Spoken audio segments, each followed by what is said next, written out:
Naletio sam na par videa gdje kao mešćari pokazuju svoj alat i kako njihovo izgleda alat. Ja ću vam pokazati kako izgleda alat koji se upotrebljava svaki dan. Znači ovo je alat od jednog montažera, ili recimo ekipe od 2 montažera.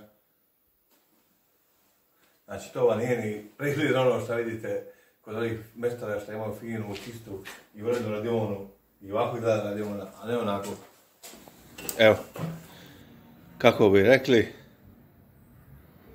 osobno naoružanje jednog servisera ili dvojice servisera. Dvije kutije su više nego dovoljno da posluži dvojicu servisera u nekoj završnoj fazi montažnih poslova. Znači, kako je koncipirano?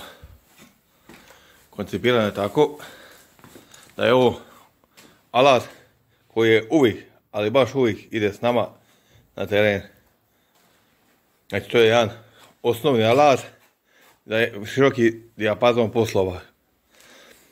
Znači, kad se radi o neki drugi specifični poslovi tipa voda, tipa mehanika, tipa knauf, tipa keramika, znači, nose se posebni setovi alata. Ovo je Dewaltova kutija. Znači, to je ista kao i Stanleyjeva, sve je isto, samo kao u Dewalta je bila na akciji. Ja sam nju preradio za svoje potrebe, kako mi paše. Evo, ovo je bila pala na gradilištu, pa sam je i popravljao. Odakle da krene? Baterijska bušilica, 18V Makita. Udarna bušilica, 18V Makita. Punjač. Pribor za Makitu. Znači, nikad nemaš dovoljno puntina. Znači, moraš imati bar od svake po 2. I uvijek ima 2 nove šestice, ako koja pukne. Znači, ovo su nastavci za zavidavalicu. Ovo je, znači, za kantuna. Produžeci razni, ključ 13. Nastavni ključ 10. Za svažavanje vida. Vihin komplet sa raznim bitovima. Stepanasto svrdlo. Svažaduri. Ovo je za zavidava kuke u banju kad radimo. Puntine. To trošimo ko kekse. Dosta i puca. Pošto nije baš da smo pažljivi. Ovo je sad dio električarskog, osnovno električarski alat. U biti i ne nosim niti jedan više drugi električarski alat, jer ja sve kompletne postove na gradilištu napravim s ovim električarskim alatom. Ima još jedno kliša za presanje stopica, ali to ponesem skupa sa ovim alatom za ormare u kojima stoje i stopice i klišta i to je to. Znači, 90% posla sam uradio s ovim. Znači, nisu neke spektakularne marke. Ja mislim da je čak i samo ovo Nipek samo se razbilo, ovo su bili na akciji u Šraka, ovo sam kupio u Čiboteke, gulirke, ovo traju u prosjeku 10 godina, kombinirke su ove odlične, traju isto puno vremena. Ovo je gledalo za kantuna kad se izvlači kroz knauf, mali livel koji je zamotan u traku iz razloga kad stavlja šteker na zidu da ne pišeš po zidu. Vezice, univerzalni tester. Znači, istosmjerna izmjenična, sad je bez nule testira. Ovo je sad već imbusi, pojačivač za imbuse, stavio se ovdje, dobiješ polugu, ključ 10, ključ 13, francuski ključ, skalper, rezervni skalperi, ravna kacavida, prob lampa, križna kacavida. Ravna kacavida za mlatit po njoj, očito je zašto je takva. Olovke, nikad nemaš dovoljno olovki, jer uvijek ćeš izgubiti olovku, uvijek ćeš naći u kuferu jednu olovku. Inače, olovke stoje u ovoj kutijici, ove manje, ove veće zataknemo bilo di rajhem. Ovo smo na teži način naučili da uvijek moraš imati ovaj ključ za lift. Znači, ako se zaglaviš u liftu i ako se neko zaglavi u liftu, lipo se otvori lift i popravi. Vide razne. Ovo znači nije alat, ovo je priručni alat sa priručnim vidama. Znači, ako treba da hitno zavidat šteker nešto sitno, da vidiš, to ima unutra. Unutra stoje u ovoj kutijici. Znači, priručni alat za spajanje, patent kleme, luster kleme, F-konektori, to isto stoji u ovoj kutijici. I to je ovaj prvi dio, prvi kufer alata. Znači ovo je alat koji se koristi svaki dan. Drugi kufer alata je brusilica i njen pribor. Znači, nek smo budemo modroli brusilica, 18 volti, Makitina, kupili smo ima 2 godine, odlična sprava, ne bi sad nikad zamijenio, brusevi za keramiku, brusevi za sić metal, čistač za brušenje kamena, za oštrenje alata, listići za skidanje. Ovo ovdje malo, ovo ostavljam ove komadiće od brusa, zato ako treba negdje sitno kantonu dovatiti neku video od pilat, da to imamo raznih promjera. I ovo ovdje, škovace iz ovoga Lidla, čemu služe.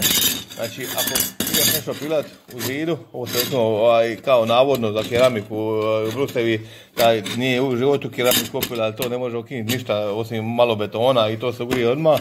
Znači, ako postoji rizik da će u zidu biti nešto željeza što može oštetiti ovaj brus koji je odličan, onda staviš ovo smeće, je već izgubio zube, pa nek njemu pucaju zubi kako boli kuvora, da vidiš, kako ne valja ništa.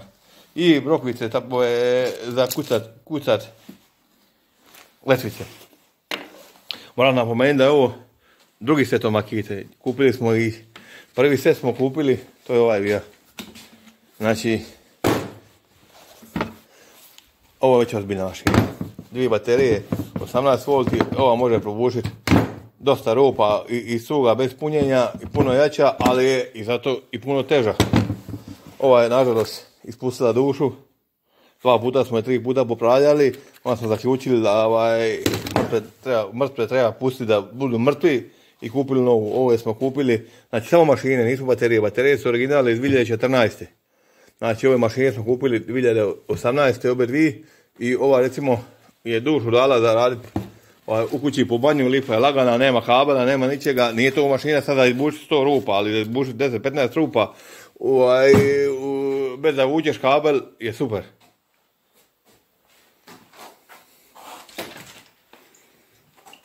Evo sad ću ja to spakirati nazad pa ću vam pokazati kako to izgleda kad je spakirano.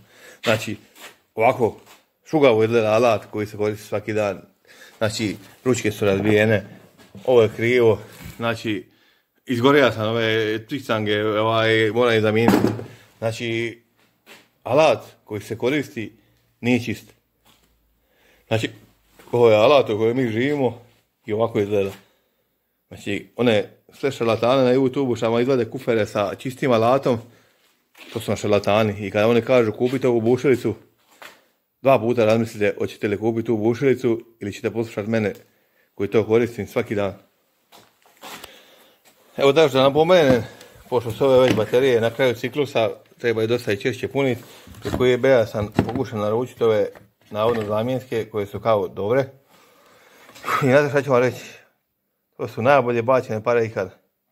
Znači, izdržali su 1 godinu dana, članci su unutra potrkali, znači jednostavno ne isplati se.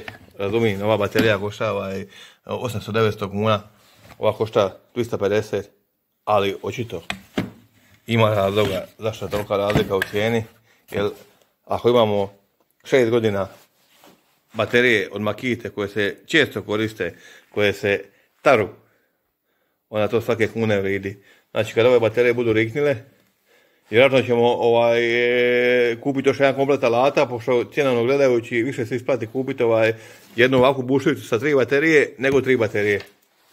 Ne znam zašto to tako uvijek kod Makite, koliko smo tog alata bacili iz tog razloga i od drugih sistema, neću nikad razumjeti, ali tako je kako je. Ovo ćemo pokušati još jedan put dati nekome da i reparira, ako ne uspije uškovac. Da ne kaže se da nisam rekao model bušilice, znači udarna je DHR 241 i ova obična je DHP 482. Evo, spakovano za teren.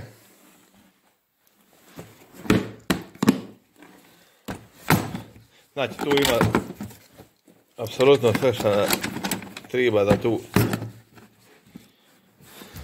osnovnu montažu. Ako vam se sviđa kanal, kliknite subscribe. ako budem imati vremena, stavit ću još malo nekih revizija tih alata, starijih alata, znači, nakon više godine upotrebe, a Boga mi ima u nas toga dosta, starijeg alata, napaćenoga.